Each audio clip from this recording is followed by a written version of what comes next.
Okay, I'd like to call to order the March 2026 Ramsey-Washington Metro Watershed District Board meeting. First order of business is to call to order. Second is to approve the agenda. We're going to be doing roll call with Gabby online. So do I have a motion to approve the agenda? So moved. Seconded. Wonderful. Any questions or discussions? Perfect. So, Ina, do you mind helping us with roll call? Yes. Ben? Aye. Mark? Here. Stephanie? Aye. Here. Gabby? Aye. And Beth. Aye. Okay, moving to item number 3. This is a once-a-year occurrence where we're going to do our Board of Managers oath of office. I'd like to kindly request if Tori wouldn't mind administering the oath of office for us here in the room. Hello, everyone. Good evening. Hi, Tori. Please tell me, how do you prefer as a watershed to take the oaths? So I think in the past, Tracy has read the oath out loud, and then they say they do, or they said affirmative, right? Yeah. Perfect. And would you like me to just go down the line with each manager then? I think you can just do one and they can all do it together at the same time. Yeah. Perfect. Alrighty, I will do that then. Well, managers, if you'll all raise your hand. Wonderful. I can see all those hands. If you do so solemnly swear that you will support the Constitution of the United States, the Constitution of the State of Minnesota, and that you will faithfully, justly, and impartially discharge the duties of the office of manager of the Ramsey-Washington Metro Watershed District, Ramsey and Washington Counties, Minnesota, to the best of your judgment and ability. Gabrielle? Yeah, I didn't know if you want me to call by name. Yeah, that's great. And then if you guys want to all sign them, and Gabby, if I can get you to sign it either next time, or if you want to sign it electronically and send it to me. Sure, sounds great. I can do that. We'll file them on our. Thanks, Tori. Thank you. Okay.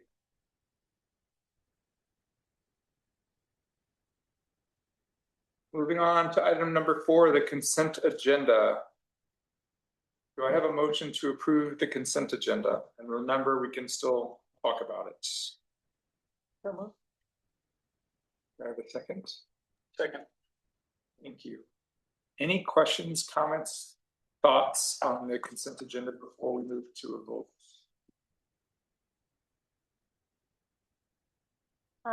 Just a comment. Sunrise Park parking addition. I'm going to ask this anytime a parking lot is considered.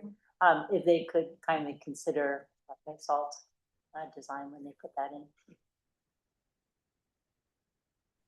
Yep, we're exploring that with our upcoming rule update, but I can pass along the comment. Thanks, Nicole. I have a question on permit 2607. Nicole, do you mind just follow up on page 3? It says it's unclear how the 6775 cubic feet is calculated specifically, and how they're doing their water storage. Oh, you're muted. Yeah, I was flipping through windows. Sorry. Yeah, so there are some unusual special provision comments in there, and that's because the way that they broke out their volume reduction summary in their stormwater narrative didn't fully jive with our requirements. So it's potentially they were breaking out numbers that maybe the city had requested. But for our purposes, essentially they gave us too much information. And of that information that we don't need, there was a number that we didn't know where it came from. But we were able to verify through the review of the modeling and the calculations what the required volume was versus what the provided volume is. And then they're able to bank extra volume for future development. But yeah, it's just we asked them to clean up the narrative because I think they added more detail than we would have needed, and it reads pretty confusing. But we were able to pull out the numbers that we needed. So it pertains to the extra information they provided, not so much that it's Yeah. challenging to show that they meet our rules. Yes, correct. It just made it a little bit muddier, and so we requested that they omit some of the unnecessary information, and then, one of the numbers, we just didn't know where it came from, but we were able to verify that we have the numbers that we need, essentially. Okay, We just don't want anything to be inaccurate if it's on file, preferably just omit that information because we don't need it, but. Very cool. I have a question on the budget summaries. Mhm. In the budget summary, I think it's 2 times, page 20 and 22. There's an item for $95,900 plus $10 for Lake Place Homes, and I think we approved this. I just didn't remember what it was. If somebody could remind me what that is for. That is a stewardship grant project. And there was for a homeowners association, we did issue a check previously. However, the property management companies switched hands at the exact time that check was mailed. And it just didn't get cashed. So we confirmed that it hadn't been cashed, and then we reissued it to the new property management company. So Okay, That's that's maybe why it didn't look familiar to me. yeah, it was previously approved as a stewardship grant reimbursement last fall or in December, I think. So Do you remember what the previous name was for homeowners association? it was the same. It was under the same name. Okay. Yep. All right. The check was just made out to that property management company, which was gone versus this one, I believe is. Oh, I already forgot. Yeah. But yeah, the project name and grant name was still the same for Lake Place Homes. Thank you. Wonderful. Other questions? Sure, Gabby, I figured she'd come off mute. Okay, do you mind doing a roll call, Sure. please? Ben, Aye. Mark, Aye. Stephanie, Hi. Gabby, Aye. and Val. Hi. Okay, consent agenda passes. Moving forward to visitor comments. There's one visitor, and Michael not responding. I'm going to make an assumption that Michael doesn't have something to share. So let's jump to the regulatory programs. Yeah, we have our meetings, violations and inspections for February. We are ramping up inspections again throughout the district with some snow melt events that we've had. And yeah, a lot of coordination meetings. And then some updates provided by Mary, Kendra, and Cooper, who attended the Minnesota Erosion Control Association conference in Mankato. We actually all attended. I attended like a pre-conference workshop, but so they summarized some of the presentations that they were able to listen in on. But I can certainly take any questions. I had one comment on, and I don't know a ton about data centers. One of the points that I've read, and I don't know how accurate, is they take a lot of water. And then as I read some of the overview pieces, it kind of gave me the sense that we might not be adequately prepared to deal with that if they come in ours. Is there something that we should think about as we go into planning, et cetera, et cetera? I think that this is a big issue that all the state agencies they have a coalition that's been meeting. There's been a lot of discussion around legislation needs around this. A lot of the water usage is around appropriations, so that's a DNR permit. Okay, so that's DNR. I was curious, like I don't know if we would govern or we probably wouldn't. Obviously, if they're building new buildings and centers, they'll have to meet our rules and regulatory program. They're targeting sites that are open and easy and probably not within our district at this time, at least that I know of. But I do know, right outside in Woodbury, not too far, or I don't know if that's Woodbury, like. I've read a Elmo. couple of places on the east, Yeah, in one in the south area. Monticello, I know is dealing with that too, but we haven't had any specific discussions around that, but it has come up at a number of Metro watersheds meetings, Minnesota watersheds. Okay. It came up last night. I was able to attend the legislative event, Oh. and someone brought that up when the DNR commission. And I think everyone was looking for a little bit more from her, but yeah, so basically she said, yes, we're, if they require a DNR permit, we will get that through the appropriations permit. I think people were looking for a little more, like, how do we? Yeah, and that's where I What think do the we do, legislative but- changes might be necessary, and I'm not sure how much of an appetite there is for that to happen, and that's not something Minnesota watersheds would lead, it's more of Yeah, the agencies to work with. involved water, figured I'd ask. But Yeah. I do like this change because it's a shared learning opportunity. I like the summary, so I do. Cool. Other questions for Nicole?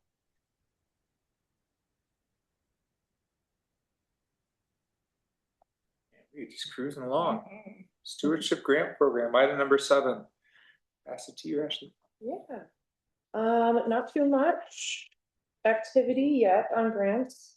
We're gonna start pushing more promotions. Consult requests are starting to trickle in.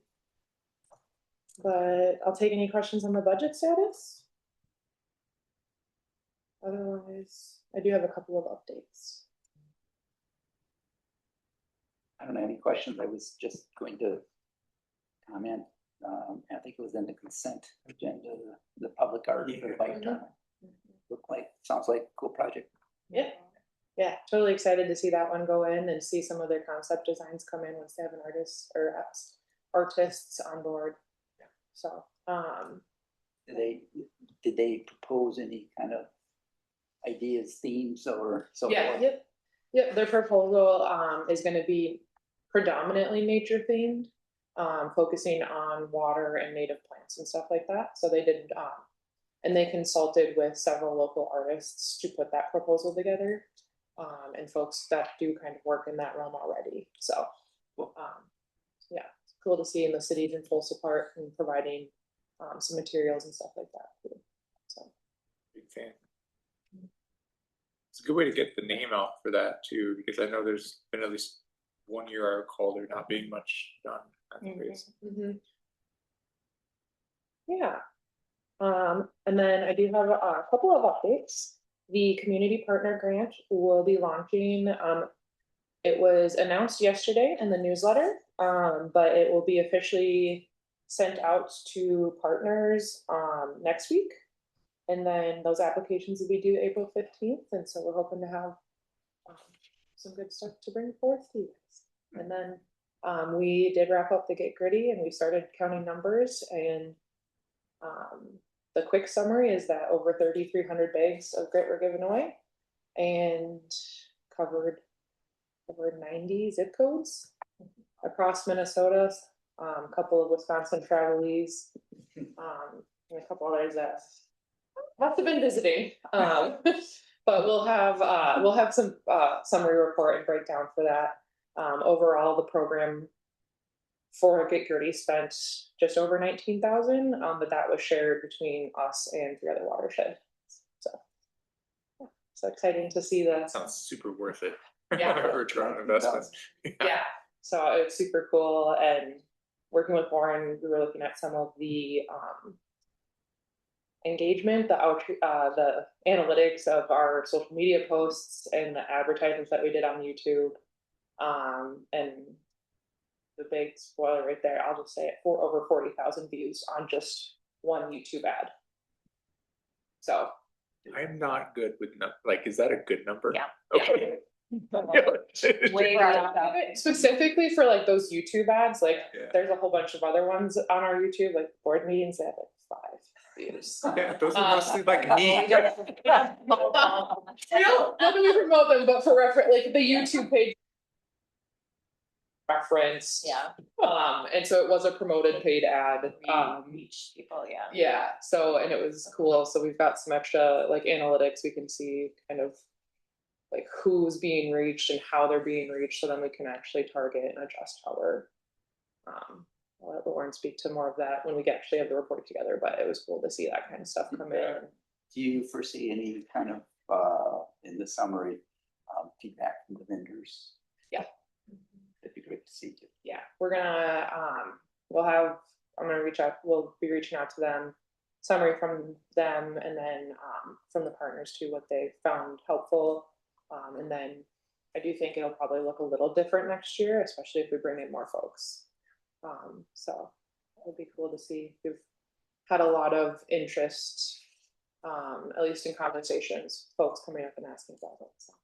From neighboring watersheds. Yeah, neighboring watersheds, even, county level, so. I love that approach. I'm curious if we look to grow a campaign to reduce the amount of salt, is there ways to partner with corporations or other landowners, if you will? Because that would be a huge boon.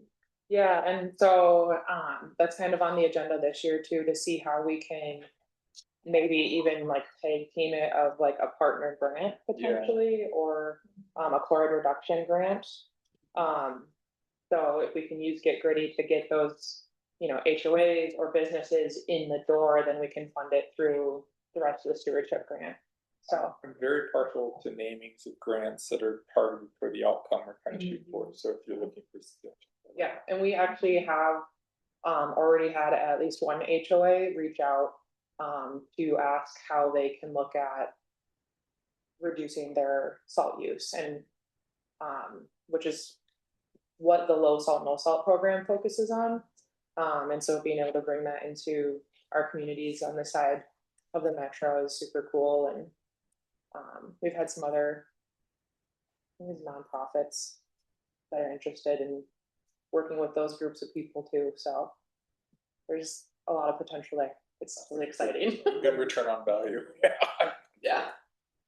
It would also be great, I don't know if there's in communication with, the people, actually the users. Yes. It would be great to get any kind of feedback, hey, I'd never used grid before, worked great, or I've been doing this 10 years, whatever kinds of responses and thoughts, just to get a pulse of that.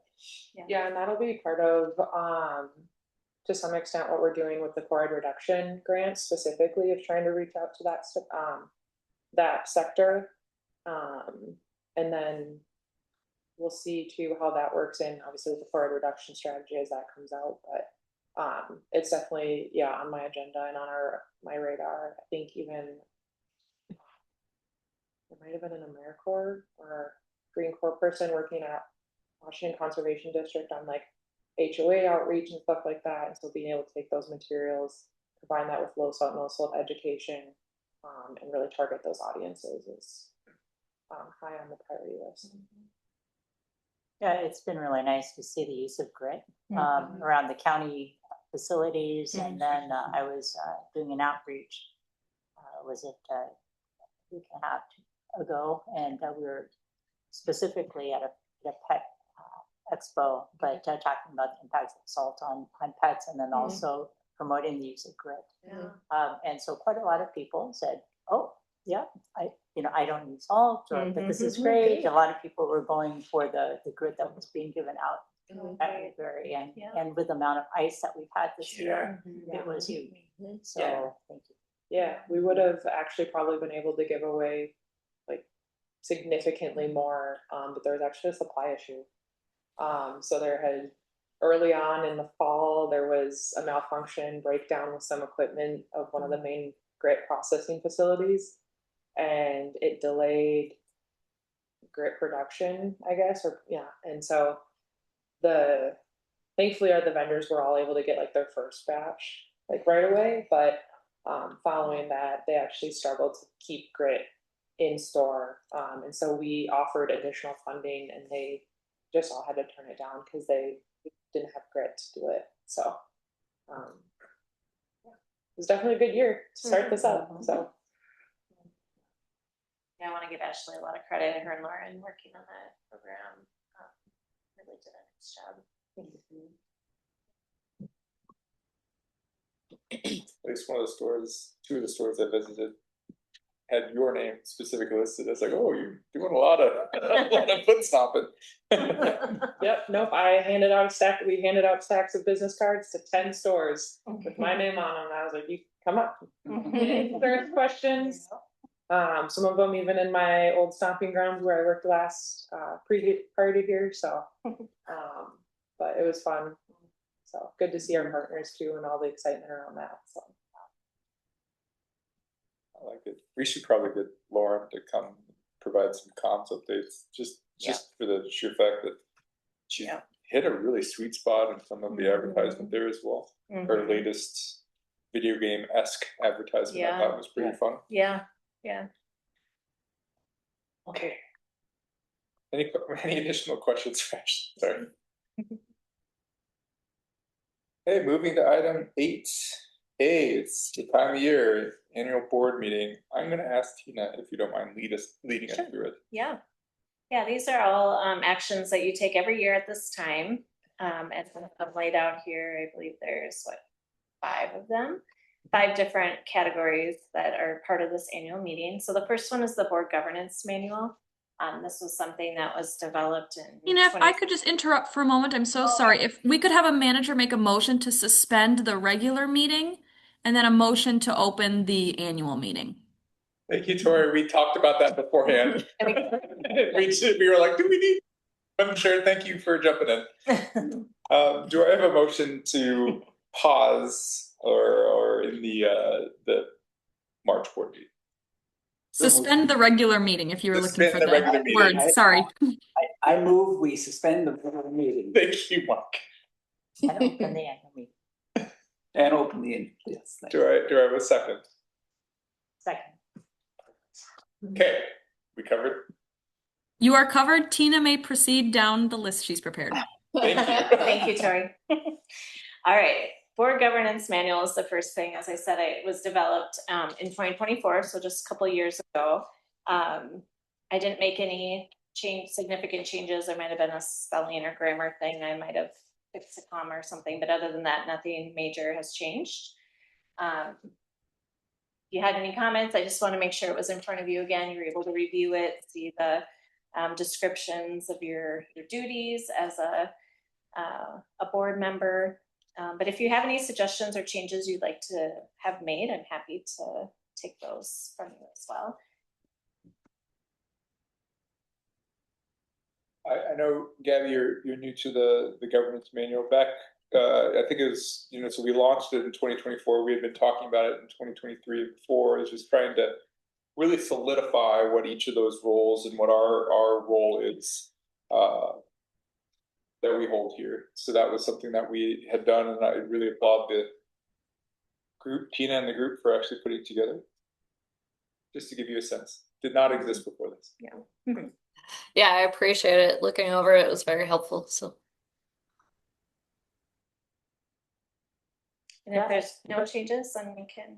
I was just wondering, there's line 2 under regular meetings, 2D. The first sentence is the secretary causes the minutes to be shall cause the preparation, distribution of minutes, and then later on it's under the roles it's delegated. Yeah. So I was just wondering if that's. I'm sorry. Can you tell me where the first comment is? It's on page 54. I think. Yeah, page 54. Oh yes, in the bylaws. Yeah, so I guess I'm not sure. I was just wondering if striking it would actually make more sense, because in the roles of the individual board members, then it's that particular role of taking the minutes is delegated. Tori, I don't know if you are following what Stephanie's question is, but so in our bylaws, it talks about the requirement that minutes, be prepared, and the secretary being responsible for the preparation and distribution of the minutes. That's in the bylaws. But then, how we how that works, you know, day to day is that duty is delegated to staff. And then they just approve them at the meeting and review them. Should that be changed in the bylaws, or is that more like it's a requirement of the district, so it should stay in the bylaws like that? Exactly. I think it makes sense to leave it the way it is. And the way that the district operates now is that the role is delegated, but ultimately it is the secretary's responsibility as stated in your bylaws. Okay. If the managers wanted to change it to clarify, I think you certainly can. I just don't know that it's necessary. Yeah, we had talked about cause beforehand. It's more they have the responsibility to lead to it's being distributed. So there's probably a better verb for it, but generally the bylaws didn't cover it. That's kind of where my head's at. But if you have a suggestion that clarifies, that's super open. No, it'd be too nitpicky. So I'm good. Thank you. Yeah. Any other comments on the bylaws and or governance manual? I looked through it. I provided some comments last time we looked at it, and I think it's good. I think it's very complete, and personally, I see a lot of value and hope that other districts have something similar. Yeah. Because it really does put it out there. This is what our responsibilities are.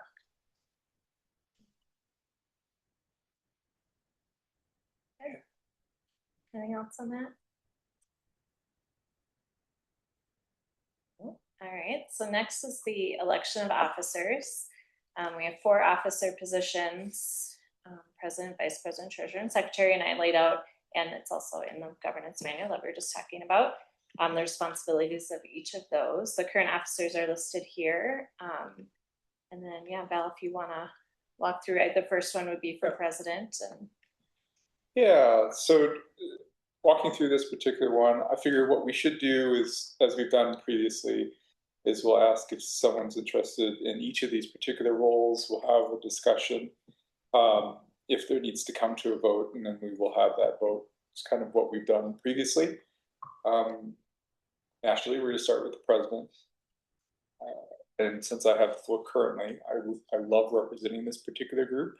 And I really like working for y'all as the president.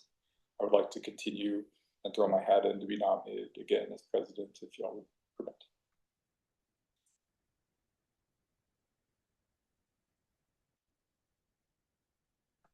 I would second that nomination. Okay. And I think, do we vote? I think if there's not any opposite, maybe we can just go down. Why don't we Have go down and then we slate. can kind of approve Yeah. after it's done? Yeah. I think that's the good way of doing it. Does that work, Tori?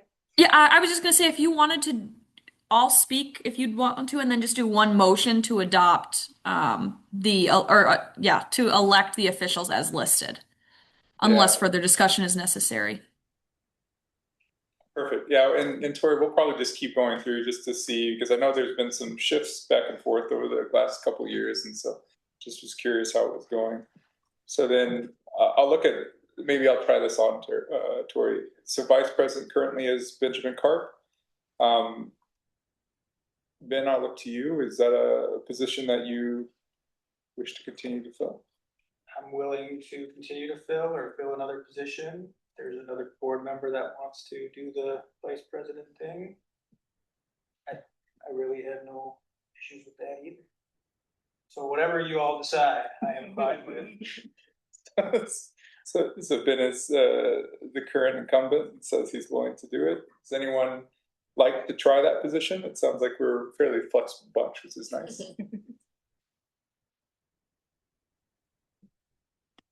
Okay. Looking to treasurer, Stephanie, you currently hold that position. Would you like to continue or be considered in that role? Certainly, I would like to be considered. Okay. Pause again, see if there's others interested. Yeah, Tori's recommendation of just saying, hey, we want to say all in favor is here. Let's move to Mark, secondary, forgive me. Mark, you are the incumbent currently. Would you like to continue in that particular position? I'm certainly willing. I have no objection to serving in that position. There hasn't been much of a role, you know, it's like As we all the do, minutes and everything delegated, so. they are completed, thank you for. Yeah. I would say in respect to Gabby, if you want to step into the limelight and have your name assigned, I would be certainly willing to step aside if you have that interest. But just want to give it that voice. Much appreciated. I think feel like since I'm still kind of rookie-ish, I think you're doing very well and I appreciate you there. So Oh, you guys are honestly been a joy to work with. So how about this? Do I have a motion to approve the elected officials as stated in the packet? Motion to approve is stated in the packet. Second. second. Thank you, Gabby. I believe I'm executing as you've suggested, Tori, and then we will go around and do a roll call. Yes, please. Doing great. Ben, Aye. Mark, Aye. Stephanie, Aye. Val, Aye. and Gabby. Aye. Wonderful. Great. The next is the Community Advisory Committee membership, board liaison appointments and activities. I included a table of the current membership of the CAC. As I noted in here, there are a number of cities that aren't represented at this time. We had a couple of retirements and a couple that just couldn't commit to the time at this point. So Lauren did indicate to me that they'd be doing some recruiting this year to fill some of those empty positions, in particular of our cities that aren't represented at this time. I think there's like 5 cities that could still use some representation. But all the people that are listed here have positively said they'd like to continue on the CAC. At their last meeting, they discussed their work plan for the coming year and the items that they would like you to consider for them. There's many of them are very similar items to the past year, including like the outreach and engagement, obviously continuing supporting that, the watershed management plan that I was at that meeting to kind of get them up to speed on where we were at with the watershed management plan. Chloride outreach and education, I think is a same from last year carryover. A couple of the things that came up at their last meeting are towards the bottom there. Seeking opportunities to learn about contaminants of emerging concern. They were wanting to have some education opportunities around PFAS and mercury and some of the other things they hear about that maybe they don't have as much knowledge about. And that's something that we can work with on a staff level to help support that. And then the second one from the bottom is explore citizen science opportunities. There was a lot of interest at the CAC meeting about what kind of citizen science and how that can be used as an outreach and education tool. And so that's something that, again, the staff can work with them. Forgive my ignorance. What is defined as citizen science opportunities? Is there opportunities for, like, a lot of times it's monitoring. Oh, okay. Yeah, like monitoring programs. In watershed areas that don't have as much staff or resources, a lot of citizen monitoring might be done for lake water quality. Like the Sechi Dix. Yeah.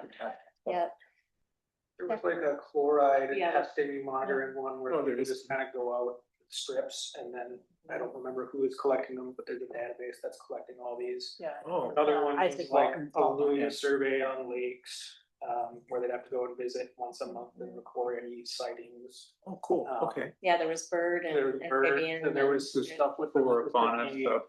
National Wildlife Refuge wanting volunteers, I believe. They had quite a few ideas. Oh, yeah, that sounds really great. Yeah, and I think it's a good way to connect them with our resources and our natural areas Yeah. and, be able to be out in that space. Is it something that they are looking to have support from staff? Potentially with, Not. I think potentially depending on what kind of science, that's something as a staff we want to talk about. Are there things that they could do that would actually inform, that would inform our work? And I think there's definitely a connection there. So then in that case we would support it. But if there's an interest, maybe it's turtles, there might not be as much of a connection to the work that we're doing, bird watching, this depends on kind of their interests. And but like Ben said, they had a lot of really great ideas that they kind of felt there was a lot of excitement around. So A lot of energy over we it. want to support that. Yeah, definitely, absolutely.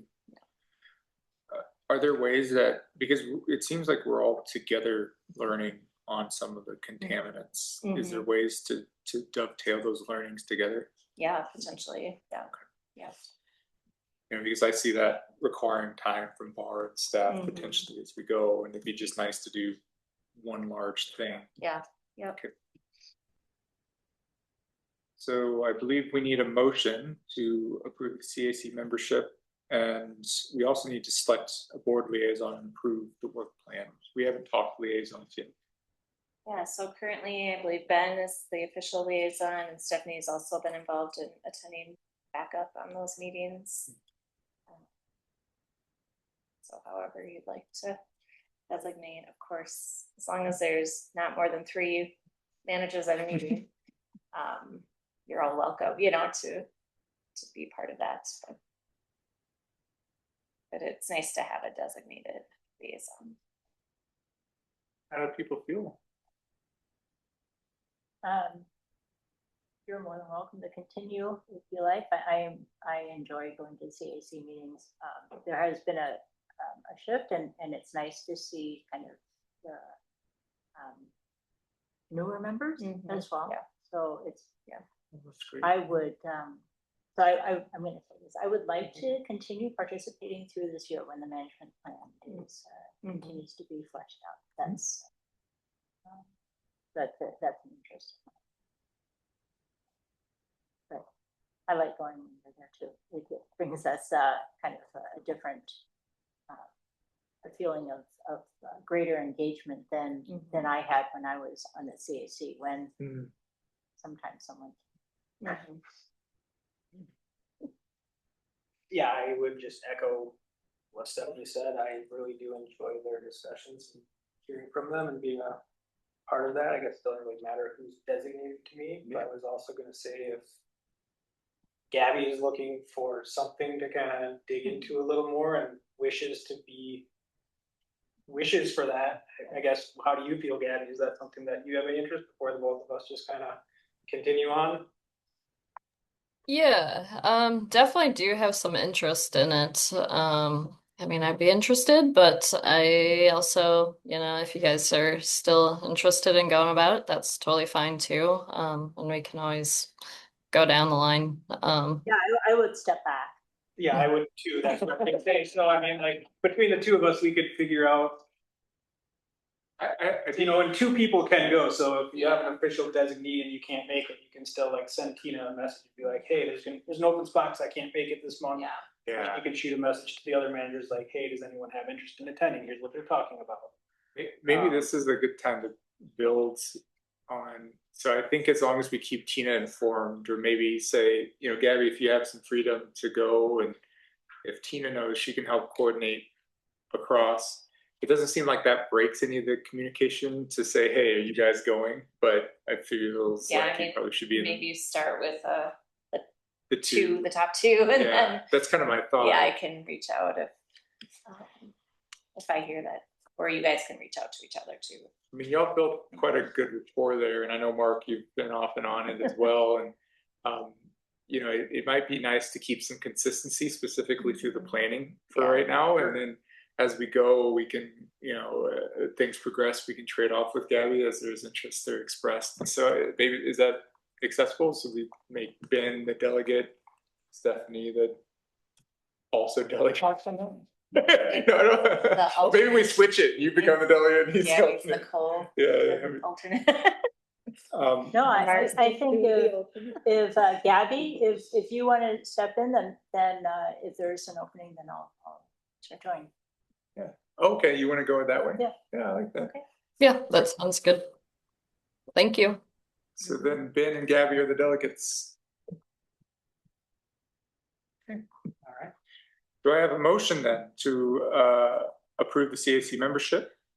Our board delegates, Ben and Gabby, and approve the 2026 work plan suggestions.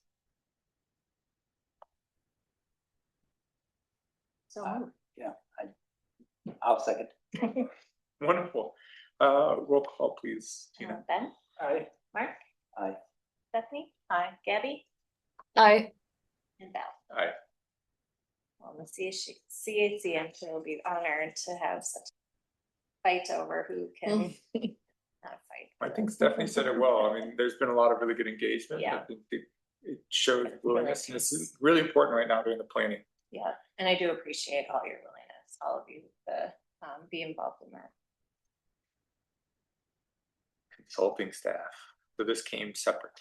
Yeah, so as I noted here, every 2 years, we're required to publish a public notice to officially select our consulting services for engineer, attorney, and accountant.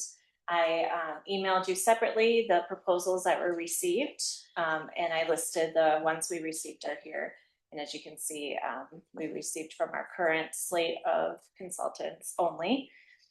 So you were able to review those proposals, and the recommendation then is for you to appoint your choices for those three. And if you choose to continue with the slate, then you can say as written here as well.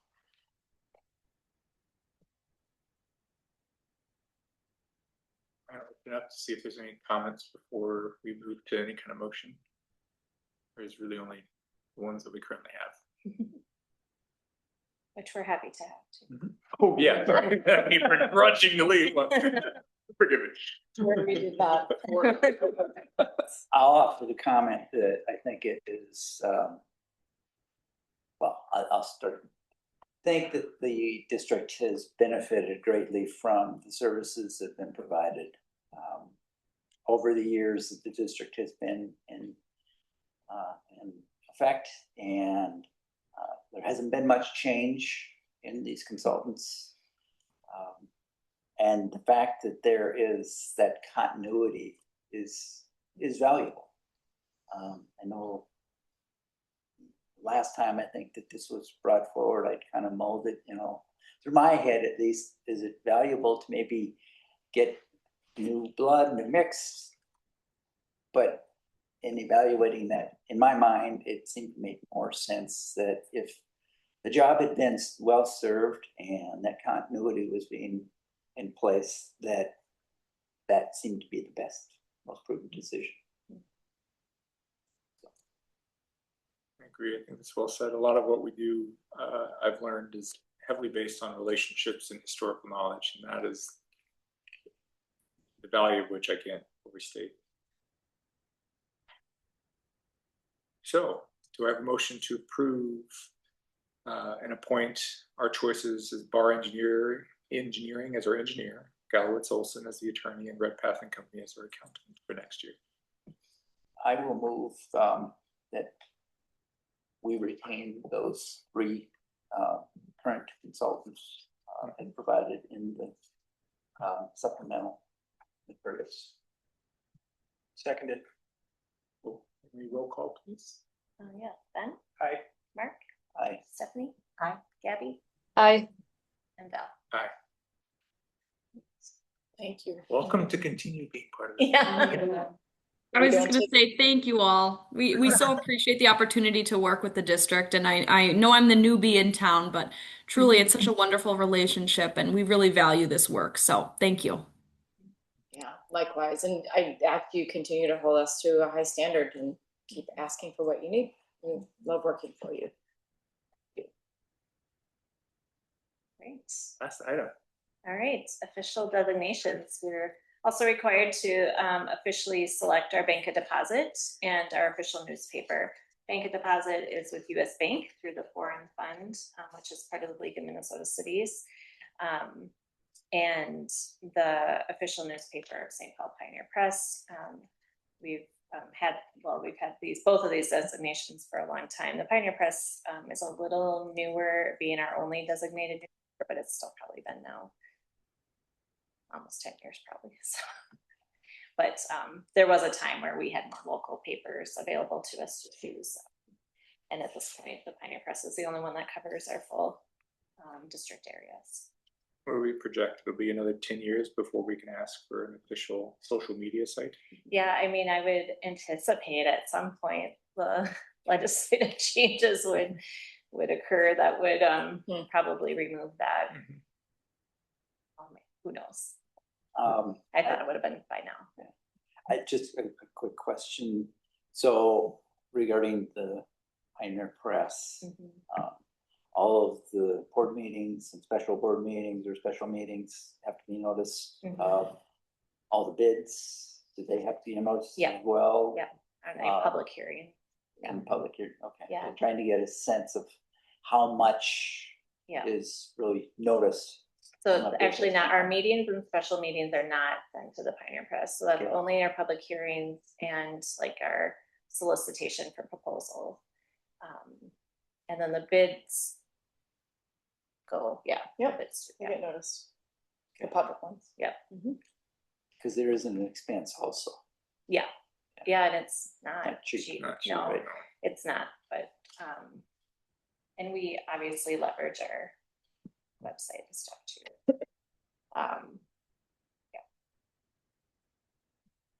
I did have just a general question on why wouldn't we have more than one? Why wouldn't we go through the trip? Mostly because the same Pioneer Press covers covers this our area district. and it's more on the east side, yeah. I the figured same I wanted paper. to ask. And because it does cover the whole area, if it didn't, then you could consider a multiple, Thank you. but it is considered a Twin Cities papers. It was a curiosity I've had for years. Okay. I have a motion to approve the official designations as stated in the packet. So moved. Awesome. And second, Second. roll call, and that'll be our final one. Sure. Ben? Aye. Mark? Mark, aye. Stephanie? Hi. Gabby? Aye. And Beth? Aye. Honestly, I know not a lot changed through this. It's been a wonderful team and partnership across, so I'm really excited about next year.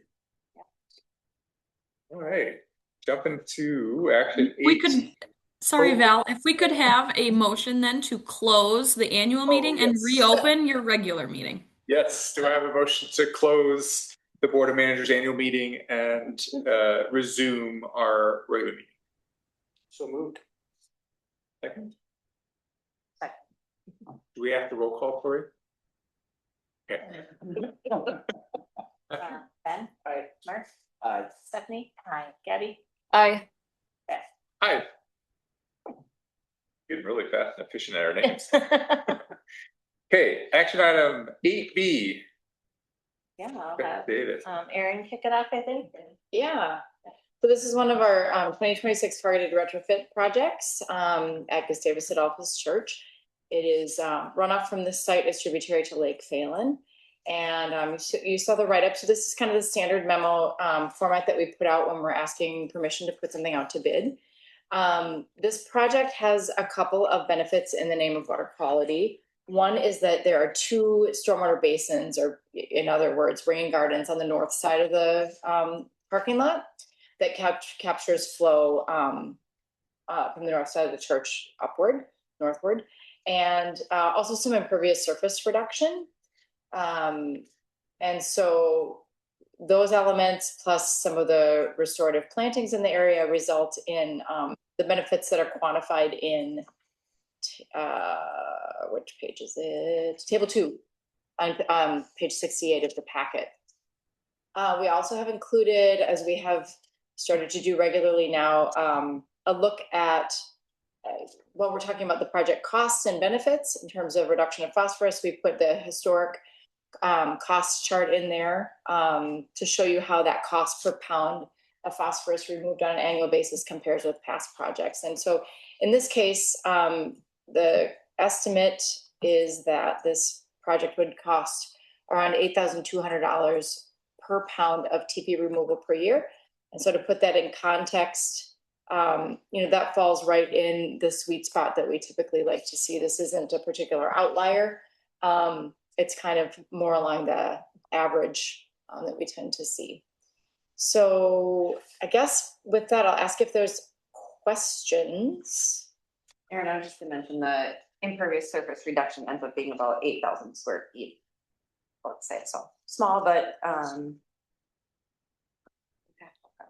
with that piece, but and when they first approached us, they actually reached out to Ashley through the stewardship grant program, and they're super excited, and they want to do something on the whole site. They have a giant site, and the area to the south, there's a lot of utility issues, and it'd be a whole nother matter. And we also wanted to make sure that they, can maintain what we've done there. So we've had good discussions with them on that. So I wouldn't be surprised, this is all going to go very well for them, I know. So if they come in the future for other projects on the south side.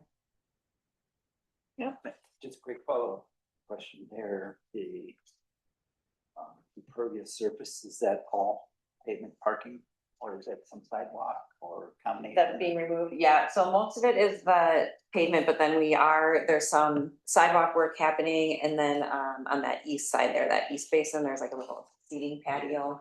Yeah. That's kind of what I thought, but I wonder. Yep. In terms of, I do have questions. In terms of those, maybe not specifically those two proposed ponds, but I'm curious if a tree trench type system was considered, and if it was, if there was a reason not to go that route, go other routes, or. Yeah. I'm curious. Yeah. So typically in these types of projects, a rain garden is your best bang for the buck. It's the most cost efficient way to go. So here we have natural runoff flowing toward these outer extremities of the parking lot. And so it was, especially given that they were willing to give up some parking spaces, it's a pretty cost efficient way to build in some treatment capacity. So these aren't ponds. These will not hold water. These will drain down. Dry ponds. Yeah, they will drain, they'll have under drains, their rain gardens. So in that instance, we don't even consider tree trenches because they are less expensive, easier to maintain. And you can get a lot of, you get gardens in place. So aesthetically, that can be a nice benefit. You get a little more habitat. I love a good tree trench, but we tend to reserve those for spots where we really can't lose any parking spaces, and where maybe the runoff is flowing to a site not quite so simply as this one. And from a treatment of pollutants and volume, probably get a better treatment with more space. Yeah. With the soils, rain gardens, whatever. Yeah. Ponds. Yeah. I think it's just a much more straightforward stormwater BMP. So anytime, especially when we can take, where it doesn't work well is if you have a parking lot where there's a lot of runoff coming to one spot and you can't take any parking spaces, you're fitting a garden into a tiny spot, which once you have the side slopes, right, you don't have much volume. Yeah. That doesn't tend to work well. But when you can go in and take out parking spaces and get more space, it's a pretty cost-effective way to go. So that $8,200 per pound per year, that's, if I didn't know what this project was and I looked at that price, I'd say, oh, I bet that's a rain garden project. Because when you get into the tree trenches, you're getting 15, 20, which sometimes we do. There's a reason for that, but this is much more cost effective. Okay, and in this case, you almost kind of get double the tree or double the opportunity because you're removing that hard surface amateur. Yeah, no, it all makes sense. Yeah, good question, but yeah, this is a. And then, kind of in regard to if I'm understanding this correctly, and then we've had this figure 3 provided for other projects, I think, targeted retrofit and similar type project. When I see the word annualized costs, I I understand, I think, that it's on an annual basis, but also to calculate it, it seems like you have to use some. Yep. Like a 5-year or 10-year or 20-year kind of, Exactly. and I'm curious Yep. what that number is based. Yep, so absolutely, it's a time value of money calculation. So the assumptions that go into it are the lifespan of the project, and typically we use, I guess I'd have to, we say this in our assumptions here. Yeah, I didn't see that. I was looking for. I know we've used 20 or 30 depending on what it is. Yeah, probably 20. We also have to make an assumption for an interest rate. We typically use 4%. And then we take into account the capital cost of implementing the project and then an assumption for annual maintenance. So we take that capital cost and we annualize it, we add in the maintenance cost, and that's what we consider the annualized cost. Good. Yeah. Makes sense, thank you. Yeah. I appreciate the focus on the water quality as you're going through it and your explanation opening. It seems like a good project. Looking at the, as I went back and reread that memo, the cost benefit database, it'd be nice just to refresh that again as we look forward to the year, and that's really the only additional comment I'd have.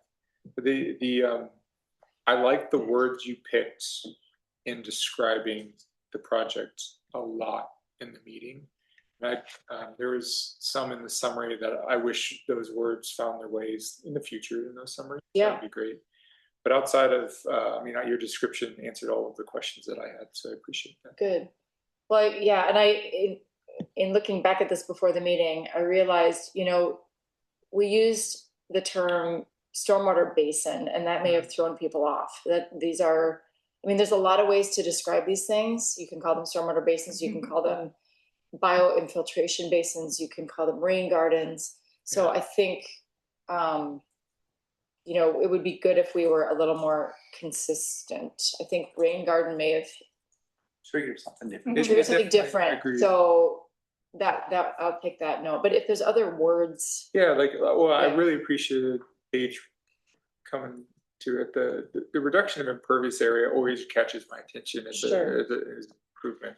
It's something that I hope to seek as we go, or at least permeable type of solutions. Yep. And so that particular comment and, using those direct language of, Yep. oh, this is rain garden. Oh, that helps. That really does. Yep, that's fair. Okay, that's helpful. I am a little curious on the why we didn't take advantage of or why it ranked so low for groundwater. Not super important, doesn't change how I vote. I just was surprised to see it at 0 when we should promote better infiltration through those rain gardens. Yeah, I think, well, it does say 0, even though it says promotes infiltration. I suspect that even though there's a bullet under RWMWD goal 4, the reason that it got 0 is because we're actually building these with under drains due to the soils being somewhat tight. Yeah, so it's not big groundwater. Yeah, that's a little confusing because we say it promotes infiltration, which it does with vegetation, but in terms of a meaningful impact, I know that these soils don't look super great for infiltration. So I think that's why it got a 0. That helps clarify. Sure. Other questions? Can you just remind me, table 2, the scale is 0 to 5? I think it goes higher. I think it depends on the category. Actually, yeah. And in reviewing this before the meeting, I'm wondering if it might be good to have a refresher on quite some time. So I'll take that note. I saw it in the library as I was looking through. Yeah. There's a little bit of, but yeah. It's there, but it's been a while. And Gabby, you weren't here when that was developed.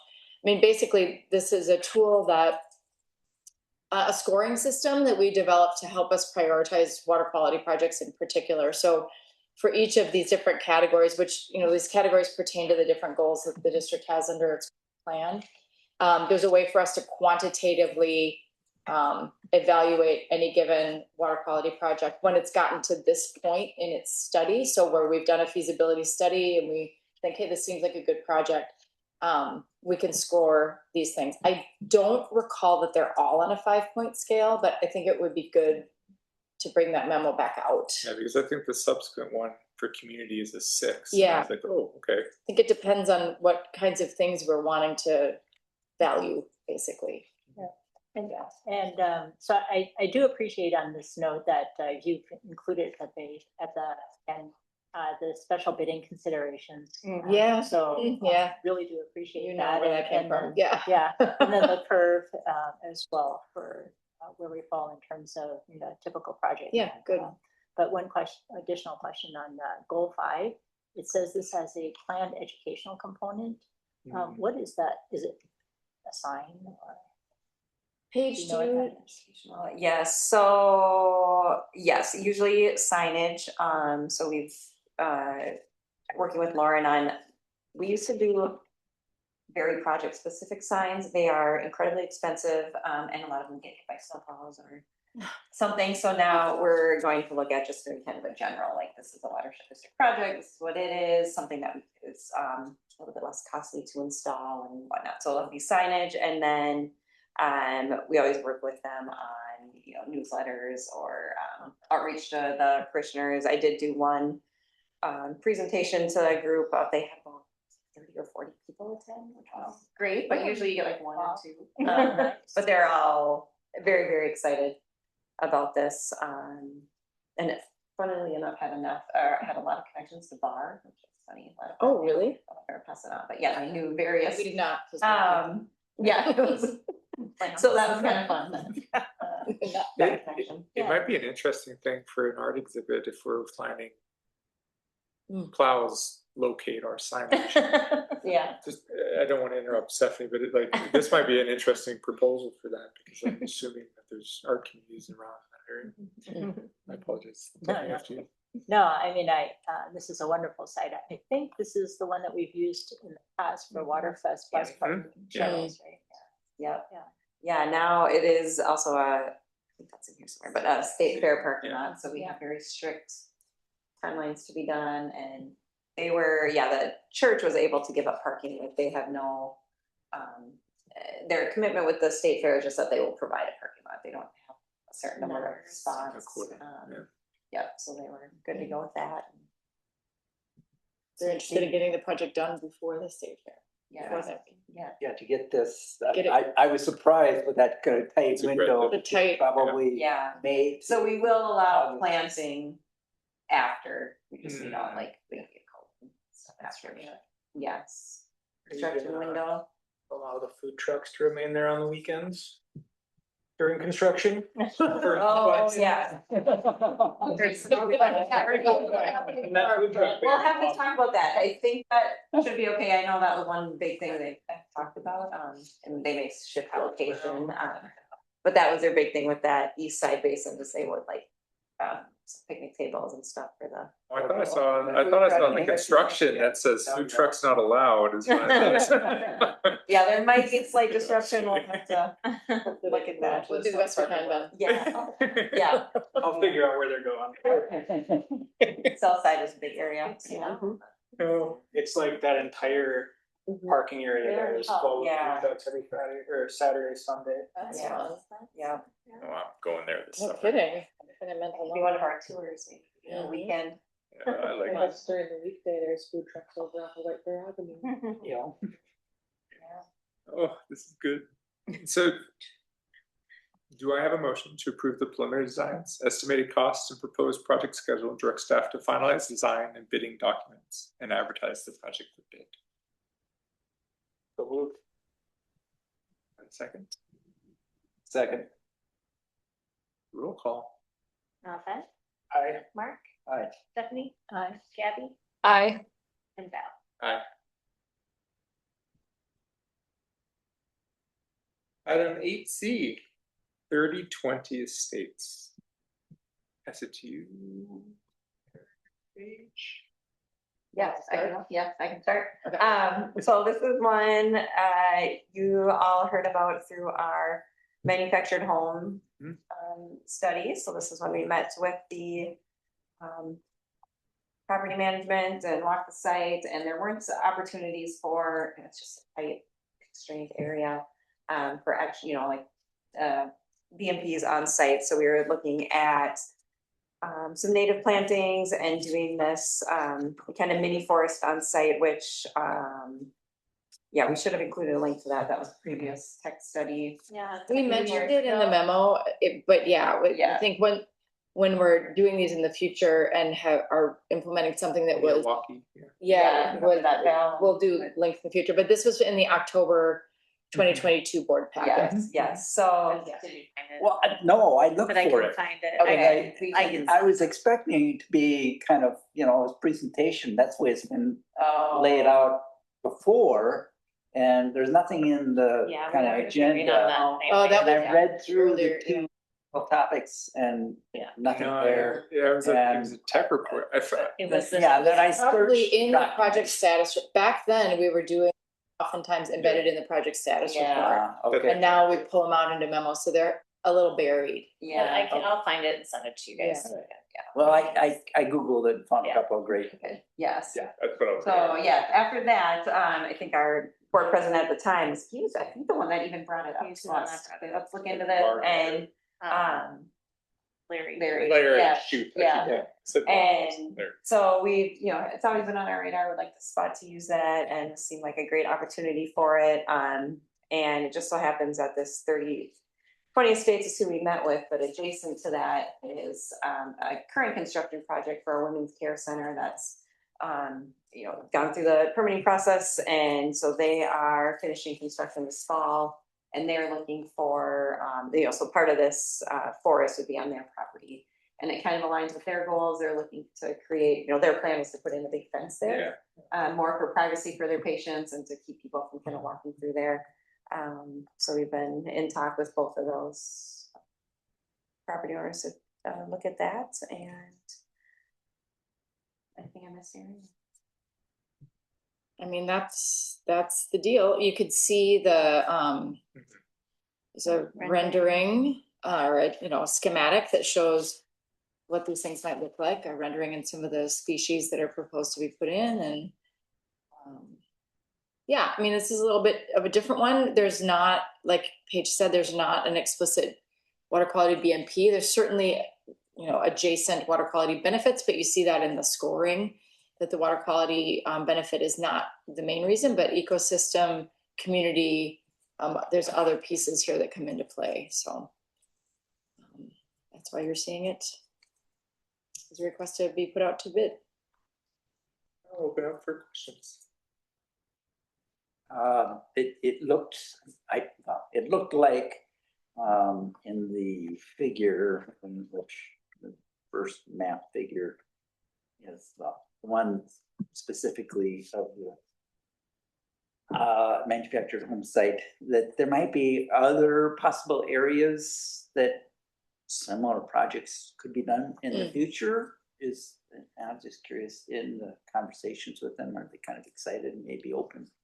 Or is that kind of pushing too far? I think they could be open. I think I have to look back at our notes on this, but these were the best areas, and some of the other areas, just given the layout and the way. I mean, they're highly visible. Yeah. I'd have to look back at that, like why we selected these areas. But yeah, I'm sure if it goes well.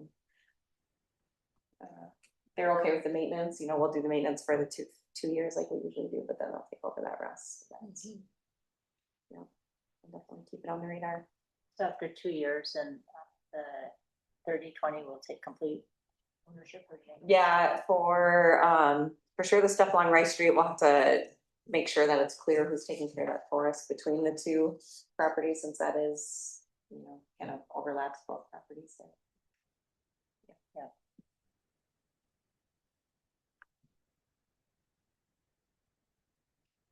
I drive by this place very often, and I think knowing what we know about any of the possible houses that could be in danger, this is a good, I think, opening short-term win for engaging manufactured home sites. So to your point, Mark, I do think if this goes the way I anticipate it going, knocking out of the park, there's a lot of good options that could be done, or that might build interest.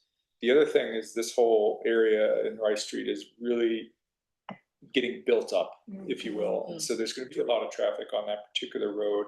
And I do like the idea that this particular forest might be able to help with some of the water flow in between as they go. Thinking again about all the traffic that's going to pop up near future. I do wish on the back end of the property, if this goes well, maybe there's opportunities for other things as I have driven through that area a little bit. But yeah, I like the idea. Seems like a great project. These are very new here in Minnesota, if I remember correctly. These forests. These Miyawaki. Yeah, yeah, I don't know. I think I saw we only haven't like seen maybe one Yeah. reference or two references. Mhm. So very exciting. Yeah.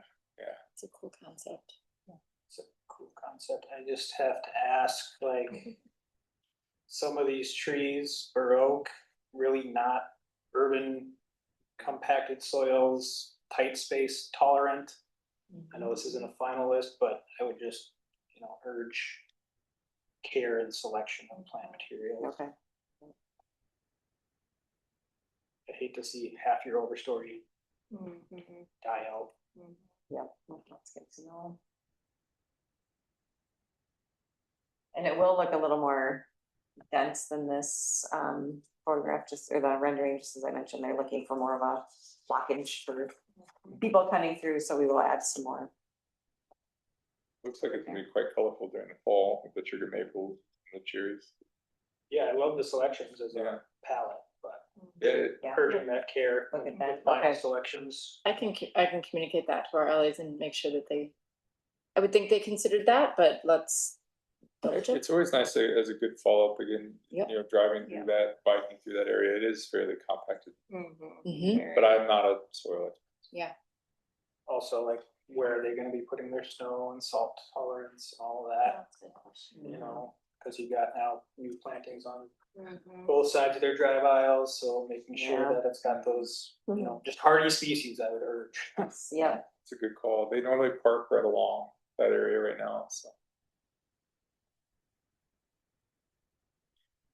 Oh, negligence. President negligent. Okay, do I have a motion to approve the preliminary design, estimated costs, and proposed project schedule, and direct staff to finalize design and bidding documents and solicit quotes? So moved. Second. Awesome. Roll call, please, Tina. Ben, Aye. Mark. Aye. Stephanie. Aye. Gabby and Belle. Wonderful. Let's jump to the attorney report. Tori. Other than the regular document review, I don't have anything to report. So unless any of you have any questions for me, it's a pretty short report tonight. Welcome, Griffey. Thank you. Thank you. Item 10. I only had one topic, although I don't think I'll be the main catalyst for it. Did people attend the legislation day? Or get an opportunity? Not this year. Yeah, I had wanted to, but I wasn't able to go. Yeah, I totally relate. It's perfectly fine. You went to the event I that went night. last night, yes, yep, it was great, yeah, so our two lobbyists kind of gave some updates, a lot on DNR permitting and their timelines.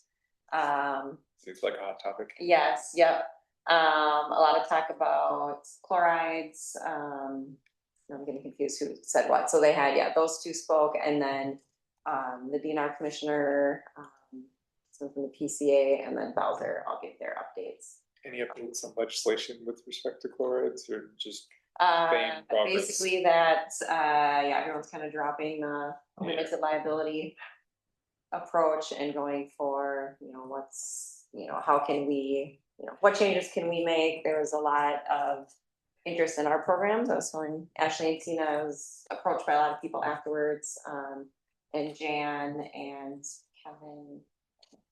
One of the lobbyists. Yes, for Pat Fisher. Yes, Pete Fisher. Peter.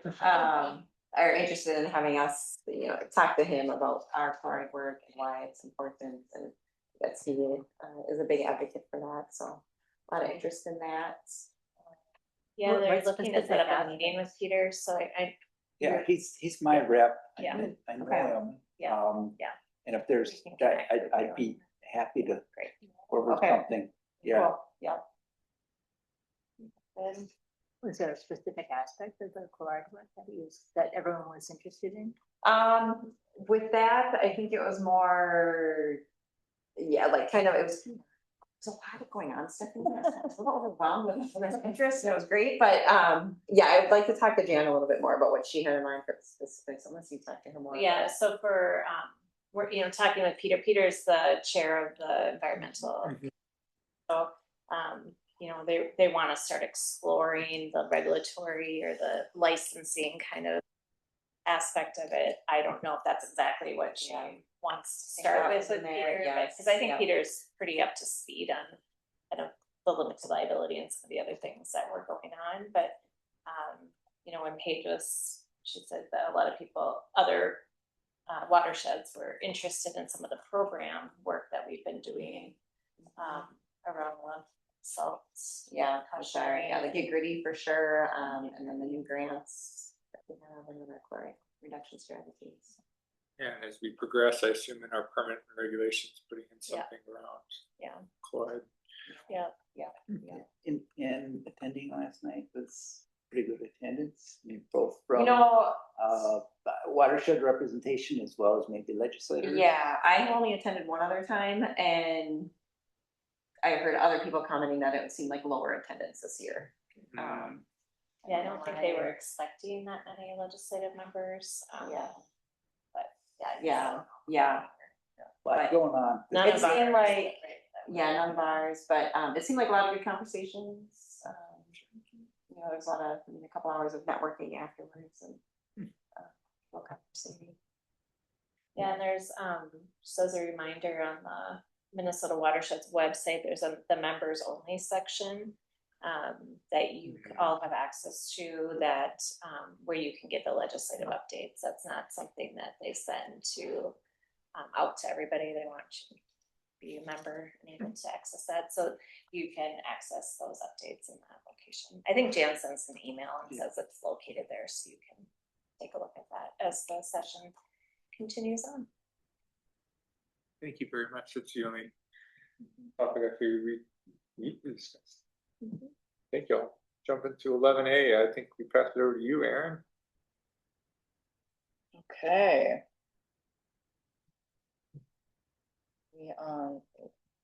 Okay. We don't have anything in the packet for it. It was just in the agenda. Oh, is this for? Yeah. Okay. Yeah, this is the Like, story map. Sorry. Okay, for some reason I had it in my head we were doing later. No, Okay, you're good. yes, let's do it. Project story map. Excellent. Okay, so was trying to remember which of you have seen this before. Gabby, I'm not sure if you have. I'm a big fan of it. I had some feedback to give as you go through, but Sure. I'm a big fan of the interactive capabilities. Yeah.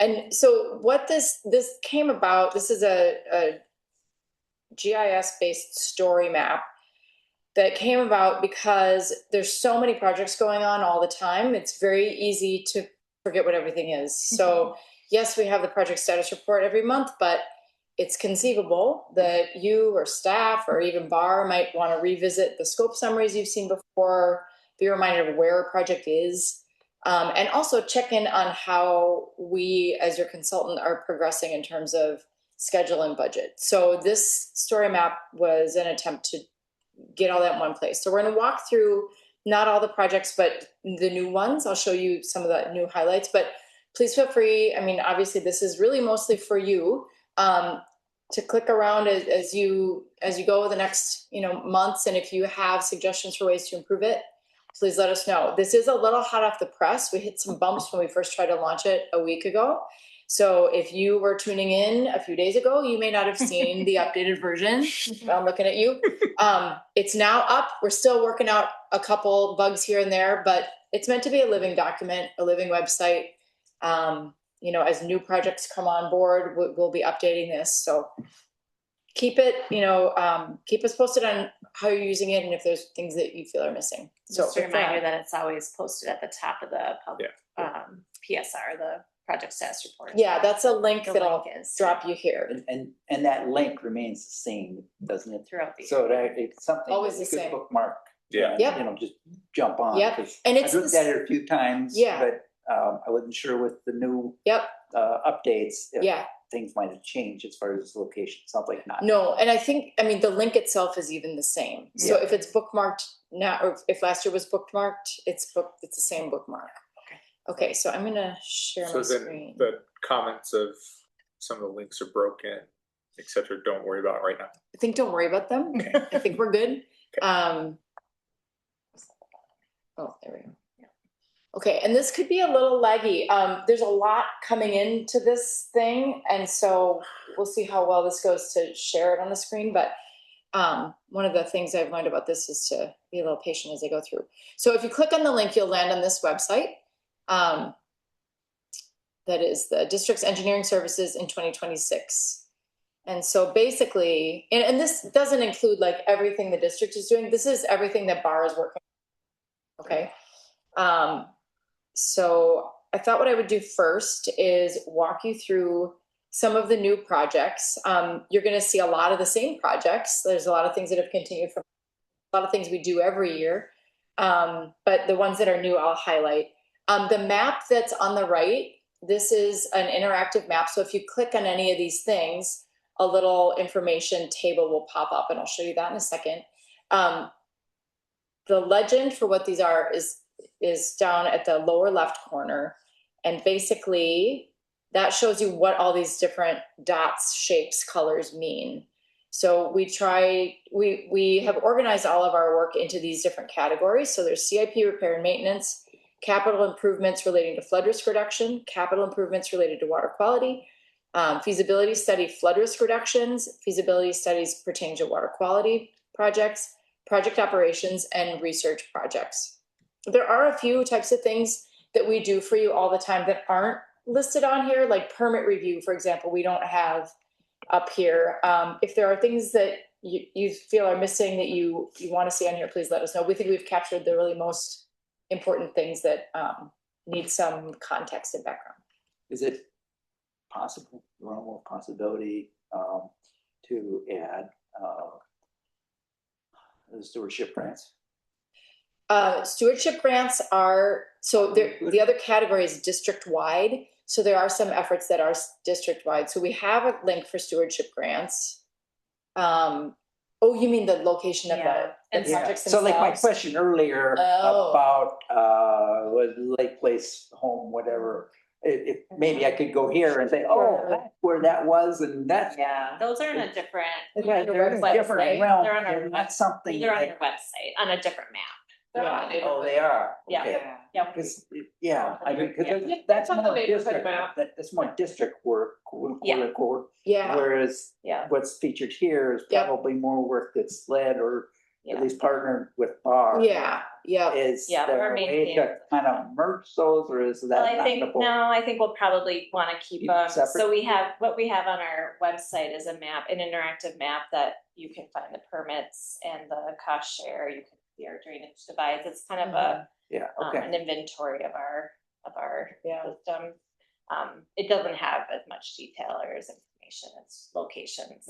Yeah, it doesn't have the scope summaries and the kind of. No, because that would, that's Right. different than, we don't have scope summaries for each of the, cost And shares. on that topic, just. Yeah. There've been a lot of changes to the website, Yeah, so over the last year or two. Just to You say, mean I think they're good. yeah, oh, okay.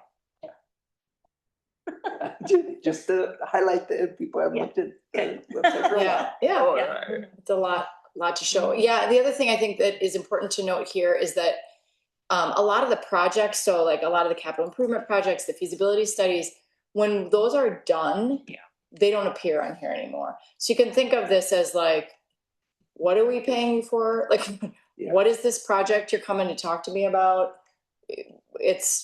it's to keep track of all the stuff you have BAR doing, because there's a lot going on. So that's why there's a difference between the district stuff and ours, but important to know that you can find those things on the district website. Okay, so I talked about these different categories: flood risk reduction, water quality, research, operations, CIP repair and maintenance, and district-wide. I'm going to just highlight some of the new projects so that you can see how this works. And then we're going to talk about this project status summary table at the end. So for example, if we look at flood risk reduction and I click on this Ames Lake area flood risk reduction, it zooms in on the map and brings you to the project location. You're going to notice in some cases, the dot for the project location is not perfectly on a creek. It's not perfectly centered in a lake. That's because of the scale at which we dropped the dot, and we'll be kind of cleaning some of those things up as we go. But nonetheless, this is the Ames Lake area, and this is where this flood risk reduction project is going on. So then what you can do, this little table pops up. Incidentally, the same table will pop up if you click on the dot for the project on the larger map. But this table comes up, and you can see that this type of project is a capital improvement project. You see the name again, and then there's a summary. And this summary is meant to match the little blurb on the PSR, which is like, what is this project again, right? So it's the bit that's in italics on the project status report that we'll talk about later in the meeting. So this project summary also pops up on this table. So for this project, for example, I promise I won't read all of these, but like the purpose is to complete a feasibility study evaluation for this area near Ames Lake. And it involves these types of things. Just to give you an overview of what the project is. And then what you can do is, this is the scope summary web link. You can click on this and you're brought to the scope summary for the project. And you see these, we bring these to you as a way of saying, essentially, this is our proposal. District staff and bar staff think this is a good project. What do you think, board? And you typically in the past have said yes or yes with some changes. This is where you can find it again. So you don't have to dig back through board packets. Okay, so oops, something's covered here. Yeah, behind your part. I think it's up here. Oh, there we go. Okay, I've got a banner covering it. Okay, so that's where you can see the scope summary web link. And then eventually, this is one piece we're still adding in. You can see a summary of this project status. Yeah, you just caught that. You can see a summary of the project status table right now. I'll show you at the end, but you can also click on an individual project and see how we're progressing in terms of scope, schedule, and budget. So stay tuned for that. Okay. So I've geeked out about this map ever since they've introduced it. And I've probably been the biggest thorn in Aaron's side about trying to keep things synced up, because it also does budget stuff in it. I know that I'm going to make some assumptions that that's still a work in progress as I've clicked around. Yeah, but I'd be interested in hearing feedback. So this is meant to be useful for you guys. No, I really like the budget status part. I will talk offline on like the Owasso budget status says 275% overspent, like things like that. And I was like, oh, okay. I'm assuming y'all are still. And that was probably last year's table, and it was probably it's in October. So it was probably Roosevelt Homes. Yeah, I could. Yeah. As I was just poking around, I was like, okay, it looks like it's still working. Yeah. And it does crash periodically. It's it's a little, it can be a little bit laggy. So, and know that like, the format of this, the aesthetics of this, these things are always being considered. So you have a workable tool here for now, but these are always things we think about, like how can we make it more useful and easier. So, and one of the parts that I can see y'all driving toward is it'd be wonderful to have your crew update this and then output what we have in the project status is kind of, so there's not duplicative content between the two. You don't have to act on that now. You know what I mean? So one of the things that I love the map on the site. Sometimes the names are different. I've learned that over time. And so, when I see them, I call them out like, oh, hey, this is, it's been a while since I've checked, but that's what I recall. So just that would be wonderful as you guys progress, just to reduce the burden on your team for that project summary. Sure. Yeah. And there's a lot of tools out there now that we can be leveraging to make things more streamlined. Okay, good. Well, I'll show you a few more projects if that sounds good. Another one, for example, is the 5-Star Estates feasibility study that's largely about flood risk reduction. And so again, this is showing you the center of that property. Again, here's the purpose. We're looking for ways to improve flood risk reduction and water quality. You can click on the scope summary, and there it is. Some of these scope summaries are brand new, hot off the press. You'll see January and February dates. Some of them are older because they're still relevant and they still include work that we are doing this year. Okay, another new project. Well, and a lot of these you've heard about, right? So the Tanners, Battle Creek Lake and Battle Creek feasibility study. This is where we're looking at controlling the different outlet structures and also trying to do it in a way that not only reduces flood risk in this area, but also at least does no harm to Battle Creek, but optimally will improve the water quality of Battle Creek, which is impaired for excess sediment. So that's what this one's about. This is one of the grant projects we're waiting to hear on. So that's a quick tour of the new flood risk reduction projects. In terms of water quality, so click across the banner here. Battle Creek Subwatershed Feasibility Part 2. So this is doing a look at the entire subwatershed and where retrofit water quality projects could have that would reduce sediment load to the creek. Again, I think you see how the scope summary link works, but those are there for every one of them. And then I guess I'll switch over to research. The Wakefield Pond spent lime study. I don't know if that went into a packet. I don't yet or not. That one's been in yet. Not recently. Okay. Yeah, not recent. It's been a bit. This is a little research project. It's a continuation of one in the past where there's an application of spent lime slurry into this pond to help control its internal load. So it's a very tiny pond on the south end of Wakefield Lake. So scope summary is right in here. You can take a look at that. We'll hear more about that in the future, I would imagine.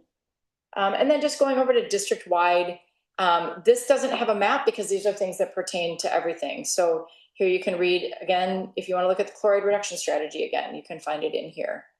Or if you want to learn more about studies stemming from creek walks, I think that was in a recent packet.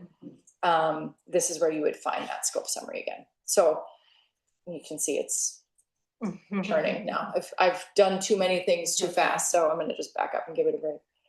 And then an example of a couple things that you'll see coming online sometime in the near future, like we're going to be likely doing a Jarvis Creek feasibility study in the name of flood risk reduction, and in terms of some ecosystem restoration around one of the carp barriers. Also, you'll be seeing a scope summary on data management and visualization. That'll probably come at the May meeting when Eric's presenting all the water quality for the district. So that'll be a big water quality day. And discussion about how we can help the district take its monitoring data, both historical and future, and bring it into Power BI to be able to visualize things a little bit faster and potentially in more real time. So stay tuned for that. And those are things you would see on this story map after they've gone through you for approval.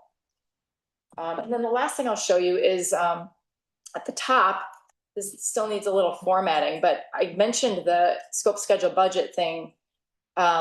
This top line that says project status summary, you can get a list of all of the projects that are on the site and an indicator of what the schedule status is and what the budget status is and the % budget spent. So there's a couple things here I know we need to fix. It is March, so it doesn't need a question mark.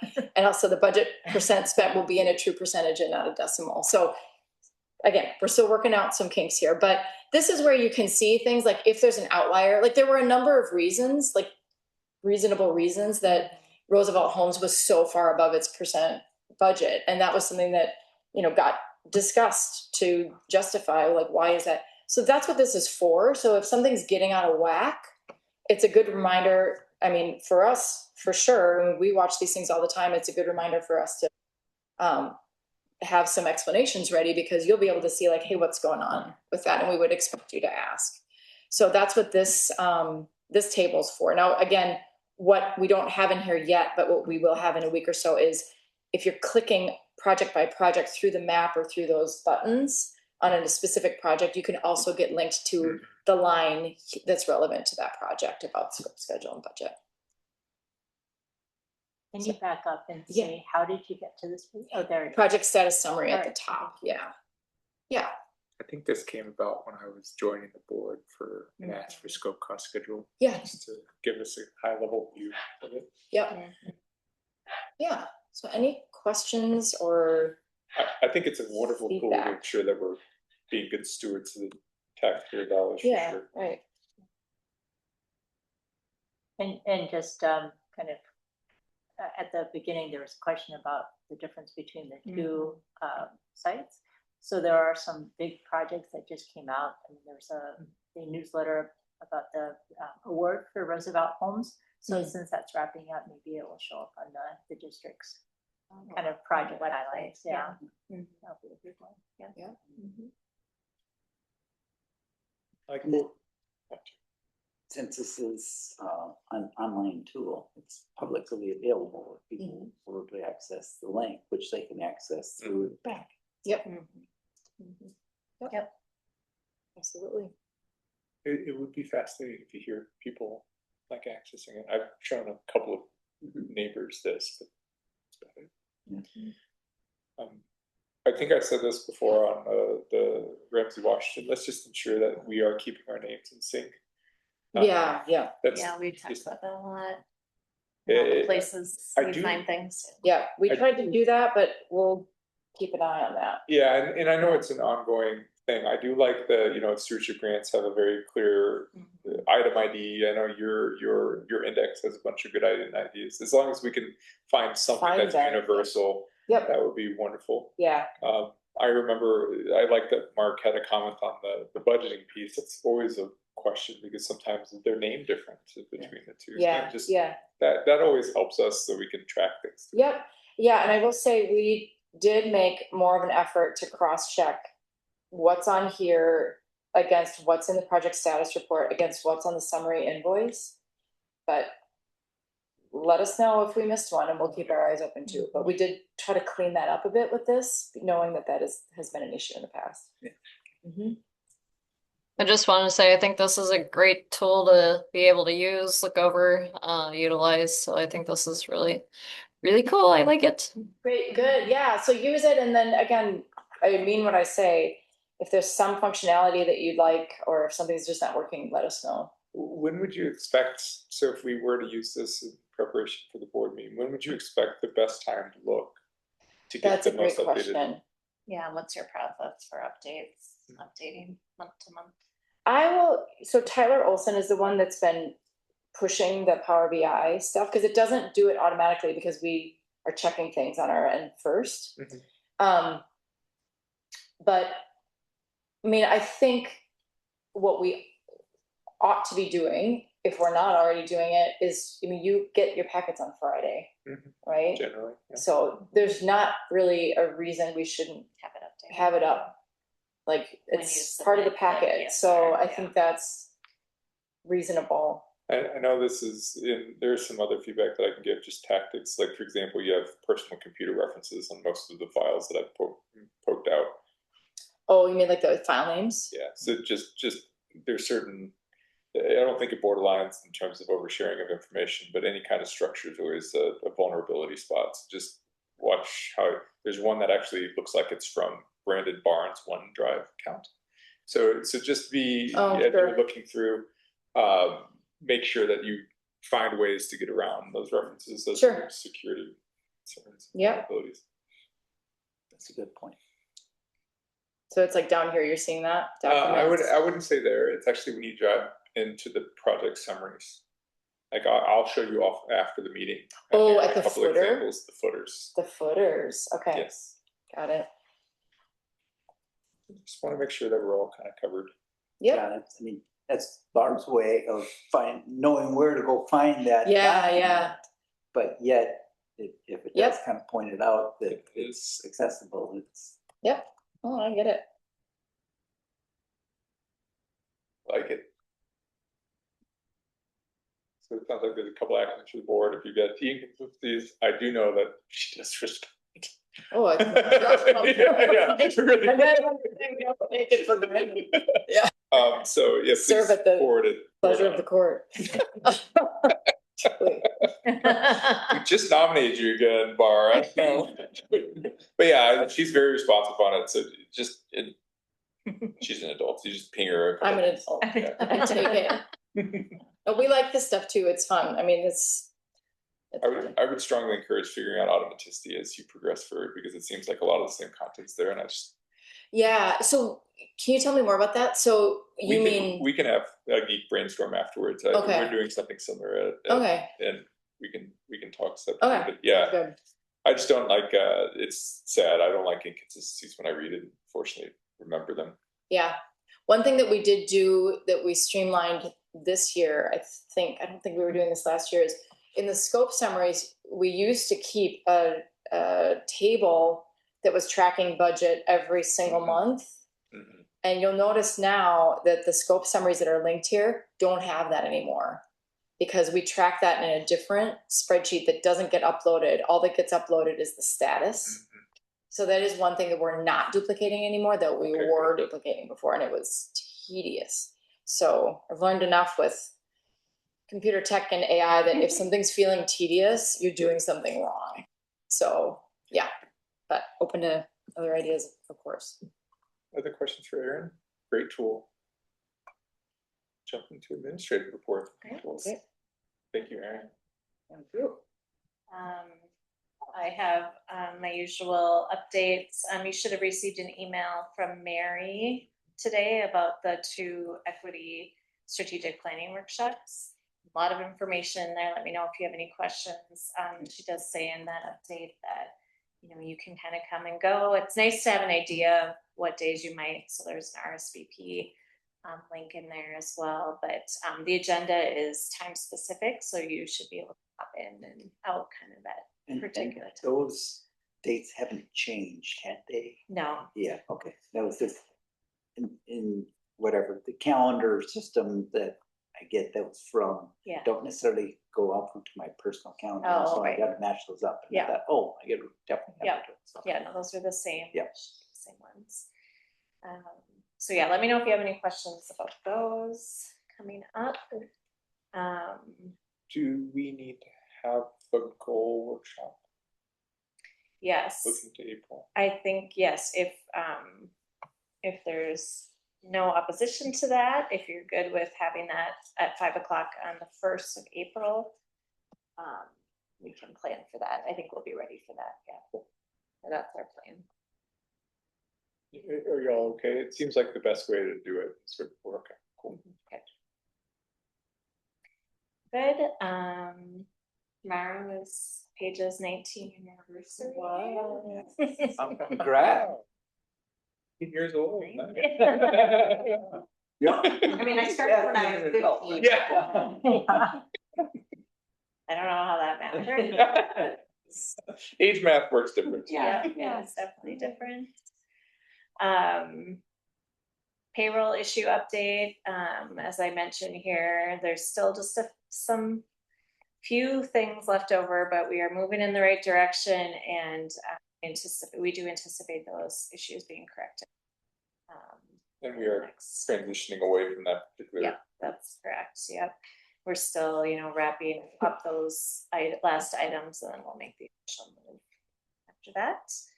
And we already talked about the legislative update, and there's a link here for newsletters if you're interested in checking that out. Yeah. Any questions for Tina?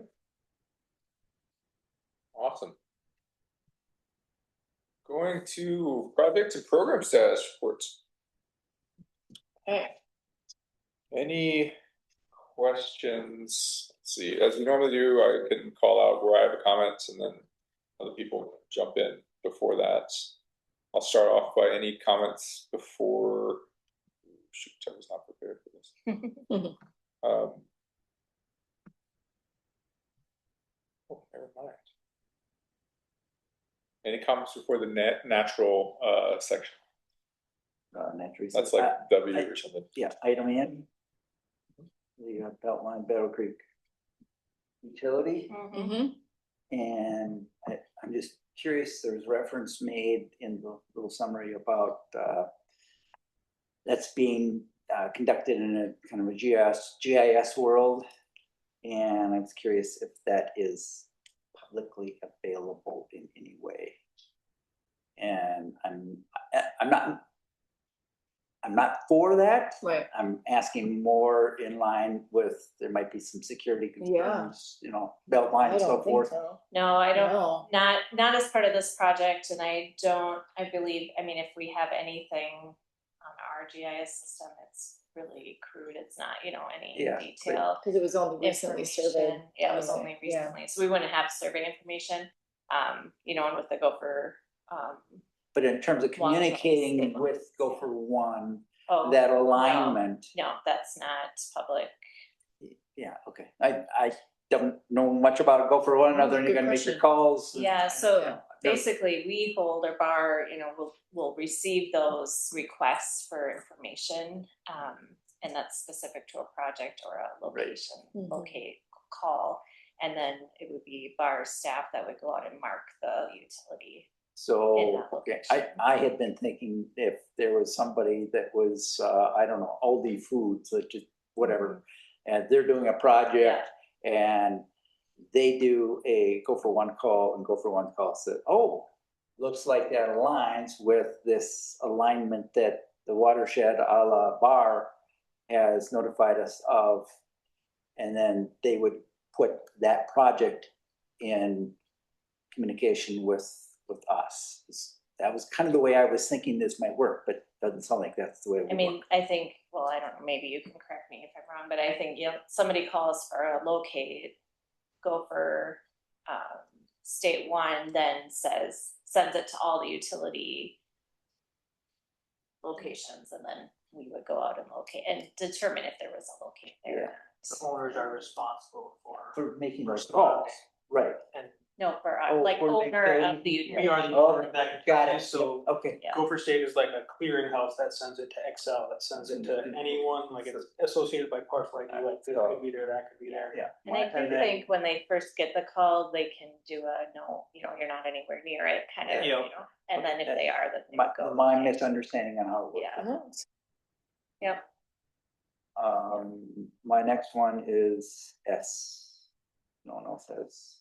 This is the CIP maintenance and I don't know if Dave's on or not, but it looks like a good summary and I really appreciated the fact that a lot of detail is provided there and it looks like things are on target date wise and there's a couple of changes with Woodbury. So Dave is on. yeah, I just really appreciate when there's more detail provided, as in this one.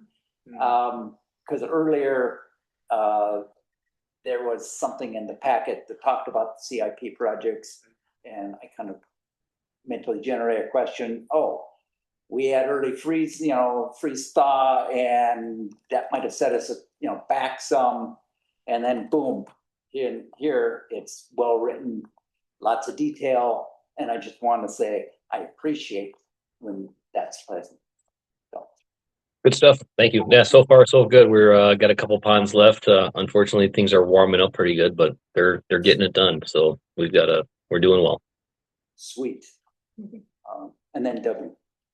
It sounds like you guys. Sweet. Yes, I had one on V, and then I'll follow up with share W. What caught my attention on, and I assume it's Pat might answer. Yeah.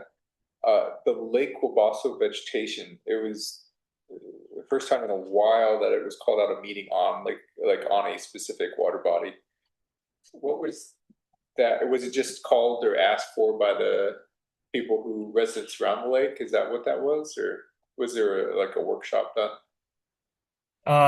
Yeah, so Paul went to that meeting. That was a Lake Wabasso meeting about the lake vegetation. They applied for some DNR grant funding to treat their lake for lake vegetation. It was just about that, getting community partners together to talk about it. Awesome. Thank you, Pat. I was Yeah. just curious. It stood out in the list of other meetings and just was curious. For sure. We can jump to W after you. Mine is more of a comment than a question. Oh, I don't know if. I had the same thing. I mean, it just looks like we've talked to a lot of schools. Yeah. That was really amazing. Yeah. Yeah, that exactly. My comment is just great work being done with the amount of schools. I don't remember seeing any schools maybe in the past. If it had, maybe I missed that. And I appreciate really the variety of schools. You know, some are adults, some are K-12, some are high schools. English second language. I mean, it's across the board. Fantastic work there.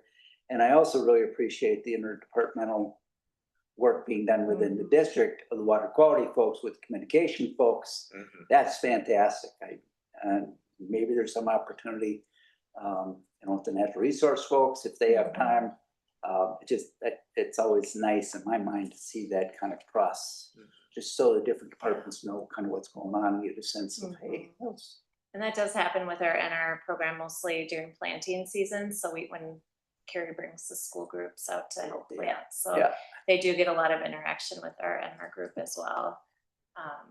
Yeah, it's great. Lindsay, did you want to say anything? Lindsay and Kyle do the monitoring work in the schools, and I know Carrie really appreciates their collaboration on that. And I know Lindsay enjoys it. So, and I was just going to add to that, Carrie, when Sage retired, Carrie stepped into this role to work in our schools, and she's really done a nice job with Tracy, our Leavenworth, our consultant, to reach out and to make connections and to build that program. There are a few new schools that I haven't seen. Yeah. So and it's a similar comment also. There's a lot of detail provided. Which I appreciate. We don't often talk about the communication work, and certainly work in schools. That's all really valuable. So great to see. And just the last twist on that is the work in the shallow lakes communications. Fantastic. I think that's a really valuable topic that the general public doesn't necessarily appreciate. And I know when Bill was here, he tried to put together, a video a few years back, and maybe had some views and some value, but this is going to be a really ripe area of communication, and again, across, disciplines. I'd really like to see it. So thank you. Great work. I'll pass that along to Lauren. Yeah, thank you. I mean, y'all have done a lot of work in February. It's impressive for such a short one. I don't have any further questions. Anyone else? Jump into managers. I already actually brought up during the admin part is just the workshop on the goals. So this is just a really good time to, we're going to be doing this in parts. I found this fairly necessary as I'll go back and revisit some of my notes from prior ones. This next one is going through the goals. I'm really excited about seeing those traces through as we talked about. But yes, the workshop next time would be just fantastic. My call out about maybe at some point having Lauren come and talk about the communication strategy looking forward might be kind of nice. Yeah. Not necessarily like an immediate urgent thing. She's found a really sweet spot, I think, and time is now to capitalize on it. It feels. So that would be the only two things. Anything else? Well, kind of a follow up on that. We usually have the water quality report in like April or May. I think we're looking at May. We have the annual meeting in March, and just sort of the calendar. It'd be great if we had, the opportunity to hear from Lauren and that part, whenever it might be, like that's gonna be in August or September or whenever. And on a regular basis. I have to look at our annual calendar in the annual meeting packet now that I think of that, but we do have that, like you said, you know, Yeah. water quality report and annual meeting, and all the kind of regular things, and I was gonna add her into a regular month, That'd be so good. yeah, I'll talk to her about Yeah, that. because she'll come Yeah, sporadically over Yeah. time. but it would be nice to have, Yeah. a program report, Right. like everyone else does. Yeah. Good, thank you. Have a motion to adjourn. So moved. Let's Do adjourn. we have a second? I'll second. We are adjourned. Look forward to the next year with you guys. All right, let's go. Have a nice evening.